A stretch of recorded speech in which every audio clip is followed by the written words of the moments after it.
mahasiswa-mahasiswa yang dianggap baik, ya, secara technical baik, kemudian soft skill-nya juga baik, gitu ya, pembawaannya juga baik, bisa menyikapi banyak hal, gitu ya. Pada saat balik ke kampus biasanya terus skripsi. Nanti kan balik skripsi kan ya. Nah, skripsi itu biasanya ditawarin tuh. Nah, ditawarin kamu skripsi di sini aja gitu. Nah, kalau udah itu tanda-tandanya Anda akan dapat golden ticket tuh. Ya, tanda tanya. Jadi kalau sudah tawarin skripsi di sini aja itu, pas besok nih lulus biasanya udah kamu kerja di sini aja. Kami banyak menemukan itu. Saya banyak laporan dari mahasiswa yang kita tanya gitu, sekarang sudah kerja di sini, sekarang kerja di sini gitu ya. Bahkan yang kita survei rata-rata dia malah sudah bekerja di tempat dia magang dulu gitu ya. Saya tanya kepada mitranya di mana? Ya ini perusahaan mengatakan ini malah bagian kami untuk rekrutmen. Jadi kalau dulu dia cari mahasiswa-mahasiswa yang sudah lulus, kemudian baru di hire, sekarang mahasiswa yang masih aktif dicari yang cocok untuk diambil ya untuk bekerja di sana. Nah, ini menarik teman-teman. Ini poin saya ingin sampaikan kepada teman-teman. Perusahaan itu happy dan Anda akan diterima bekerja di sana kalau Anda bekerja dengan baik. Ya, bekerja dengan baik itu apa? Anda yang menjadi targetnya, apa yang harus Anda kerjakan ya Anda kerjakan. Jangan ngeluh terus gitu ya di sana. Yang kedua, soft skill-nya ada. Soft skill-nya ada ini penting. Jadi pas di sana jangan karena mentang-mentang Anda anaknya orang kaya begitu ya, terus pas kerja ya seolah-olah ya semua Anda harus fasilitasi, komplain sana sini gitu ya. Karena nggak semua perusahaan seperti yang Anda bayangkan. Ya, yang Anda akan bekerja ketemu tempatnya yang mungkin di sini nyaman gitu ya. Bisa jadi ada tempat yang tidak nyaman gitu ya. Jadi kalau magang biasanya perusahaan itu memang sudah menyiapkan Anda untuk menjadi sesuatu di sana. Jadi belajar kalau di perkebunan, ya tadi saya contohkan sawit, ya Anda akan diajarin bagaimana menyiapkan lahan sampai bagaimana pasca dari sawit itu akan dibawa kemana. Nah, ini penting ya teman-teman. Kalau itu Anda lakukan dengan baik, apalagi Anda memberikan terobosan-terobosan, saya yakin Anda malah akan diterima ya sudah di sini saja. Dan penting juga, tadi belum saya ulas nih. Dari hasil survei juga, rata-rata mahasiswa yang alumni MSIB bekerja itu gajinya itu 1,7 UMP yang biasanya.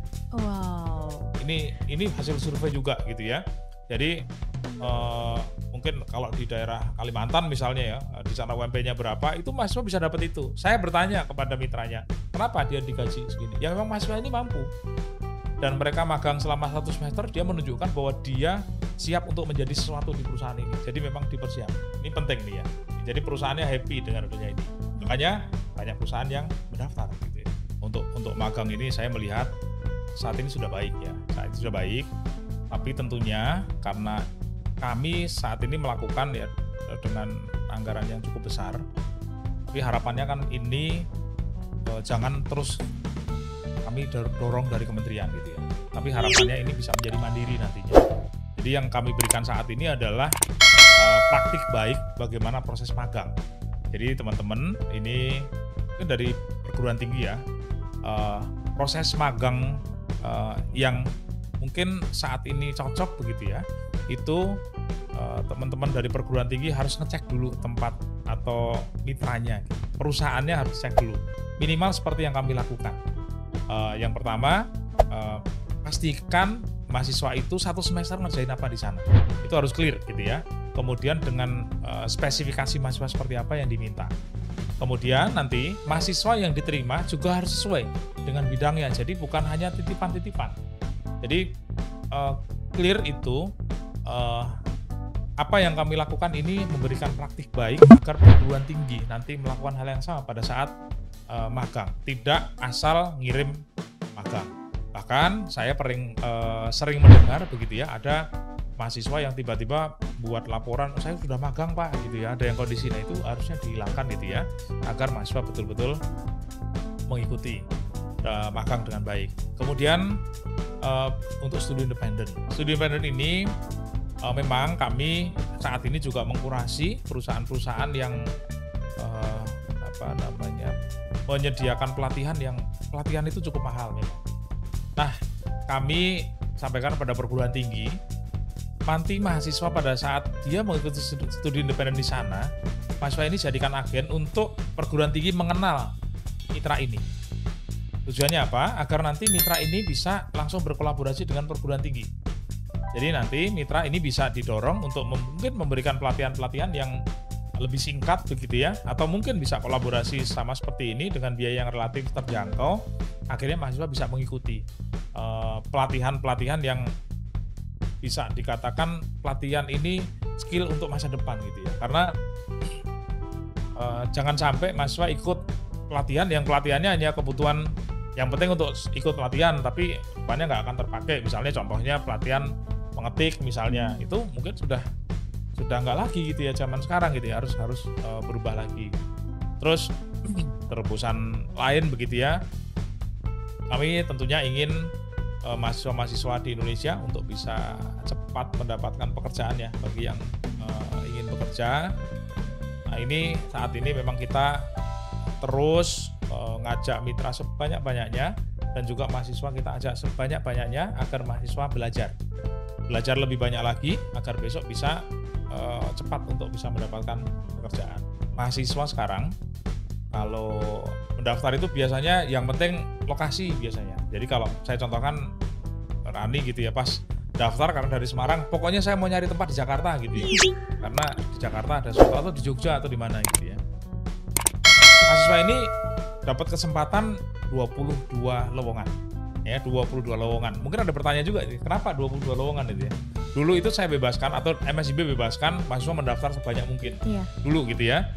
Terus akhirnya saya putuskan untuk dikurangi. Bagaimana mengurangi? Saya cari rata-ratanya. Jadi rata-rata mendaftar 22, ya sudah tak buka 22 lowongan mahasiswa untuk bisa memilih. Nah, mahasiswa untuk memilih lokasi mitra atau tempat magang, yang pertama lihat spesifikasi yang diinginkan oleh mitra. Untuk itu pertama. Jadi misalnya gitu ya, Rani dari PR misalnya, cari di sana lowongan yang membuka dengan keahlian yang Rani miliki. Karena walaupun bank gitu ya, saya mau ngelamar magang di bank, nggak semua yang diminta di sana itu orang akuntan gitu. Tapi di sana itu ada orang IT juga, gitu. Di sana ada orang PR juga, di sana mungkin orang-orang dari legal juga, dari hukum juga. Nah, maksudnya apa? Jadi teman-teman pada saat memilih, lihat dulu di dalam lowongan itu apa kriteria yang diinginkan oleh perusahaan. Sama seperti melamar pekerjaan, beneran ya, sama seperti melamar pekerjaan. Terus yang kedua adalah dari sekarang sudah mulai bikin akun. Biasanya gitu ya, kalau sudah mepet-mepet kan banyak nih gitu ya, dengan lowongan banyak, yang kami publikasi semakin banyak lagi, pendaftaran banyak, saya khawatir platformnya tiba-tiba ada masalah gitu ya. Jadi sebaiknya dari sekarang ini mendaftar, karena platform ini juga kita coba siapkan sebaik-baiknya sebenarnya, tetapi kalau ada kendala kan juga mahasiswa juga nanti yang rugi. Itu yang kedua.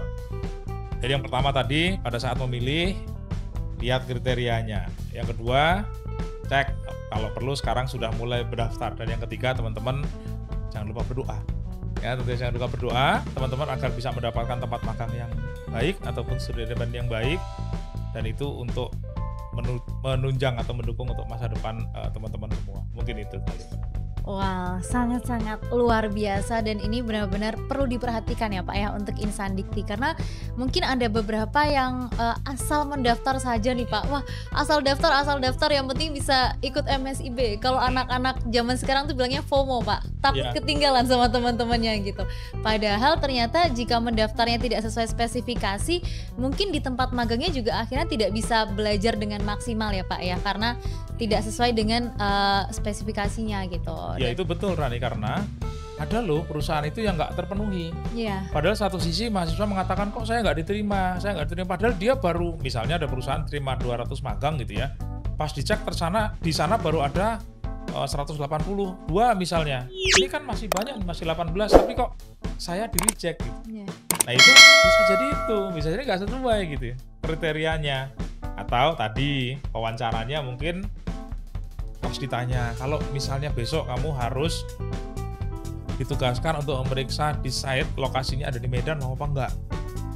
Jawabnya nggak bisa Pak. Wah, saya nggak bisa. Ya udah, siap-siap nggak diterima itu. Jadi pada saat Anda magang, lihat nih kalau perusahaan yang Anda pilih itu perusahaan yang multinasional begitu ya, bisa jadi dia akan banyak site ya di Indonesia dan bisa jadi Anda akan dikirim baik dalam atau luar negeri. Nah, ini karena ada juga loh yang kemarin sampai dikirim ke Jerman. Wow. Ya, ada kondisi itu gitu ya. Melalui MSIB ya Pak ya? Bisa ke Jerman gitu. Betul. Jadi ini memang kadang tuh mahasiswa mungkin kurang teliti dalam membaca ya Pak. Padahal pasti ada keterangannya, oh mitra ini mungkin memang pusatnya di Jakarta, tapi punya beberapa perusahaan untuk bidang ini tuh ternyata harus dikirim keluar gitu. Nah itu yang harus dipahami juga oleh insan dikti gitu ya, dan harus mempersiapkan diri ya Pak ya. Dan jangan lupa juga untuk terus berdoa dan minta restu keluarga ya Pak. Iya betul.